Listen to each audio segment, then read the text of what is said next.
এখন দেখা যাচ্ছে যে হঠাৎ করে আমি ভ্যান নিয়ে বেড়াচ্ছি, আর এইখান দিয়ে এই পাড়াইতে খবর যাচ্ছে যে দেখা যাচ্ছে তোমার ভাই এরকম গলায় দড়িতে মেরে আছে, বুঝেছো? এখন এই ছাড়া তো আর আমার কিছু বলার নেই। আমি আইসি দেখতে, আর কিন্তু তারপরেও সে হয়নি একটু ম্যাড মতন দিশা মেশা করতো, কাগজ মতন বউটা মাইক ধরে সেই হাইসুর দিকে কাটতে মারতে যায়, এইটা করি তৈরি দেখা যাচ্ছে ওর মতন ও এখানে থাকে। আমরা তো এইসব খবর কিছুই জানি না, বুঝেছো? এই তাছাড়া আজকে সকালে দেখলি তো, হ্যাঁ কে তা তো আমি বলতে পারলাম না।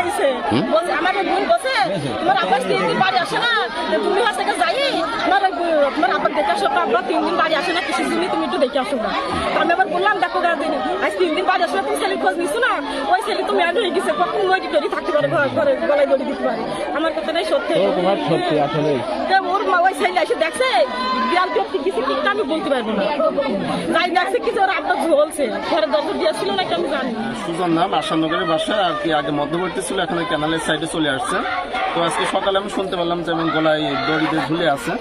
তো সকলে এখানকার যারা সব পাড়া প্রতিবেশী আছে তাদের কাছে আমি শুনে যেটা জানতে পারলাম যে উনি দীর্ঘদিন যাবত আর কি যে মানে এক পাশে হয়ে আছে আর কি সমাজ থেকে। বিগত 3-4 দিন আগে ওনার ওয়াইফের সাথে গ্যাঞ্জাম করে ওয়াইফ চলে গেছে এবং উনি ওইভাবে কিন্তু বাইরে গেটে তালা দিয়ে আছে, পরবর্তীতে ঘরের ভিতরে উনি ওইভাবে রশিতে ঝুলে আছে। আর এই 2-3 দিনের ভিতর কেউ তার পরিবার বা অন্য আশপাশের কোনো লোকজন কিন্তু কোনো খোঁজ খবর বা তার সাথে কোনো কারোর সংযোগ নেই, যার কারণে কিন্তু যায় না। তো আজকে সকালে নাকি এখানে অনেক দুর্গন্ধ ছড়াচ্ছে, লোকজন এখান থেকে টপকে গেছে, তারপরে দেখছে বেশ ঝুলে আছে। তো সবশেষে এই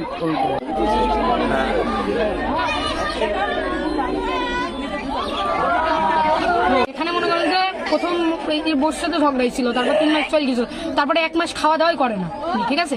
তারপরে মনে করেন যাচ্ছে ভিতর থেকে তালা মেরে বাইরে বের করে ছিল তালাটা, ঠিক আছে। তারপরে আমাদের বন্ধু লিমন বড় ছেলে আইসি পাশের ডোককে ঢুকি বাপ করে ডেকেছে, তাও শুনি নিকো জানলাই পর্দা সরিয়ে দিই একটু দেখিয়েছে, তারপরে চিল্লাইছে, তারপরে মানুষজন এসে গেট মেট খুলিয়েছে। এই হলো বিষয়টা।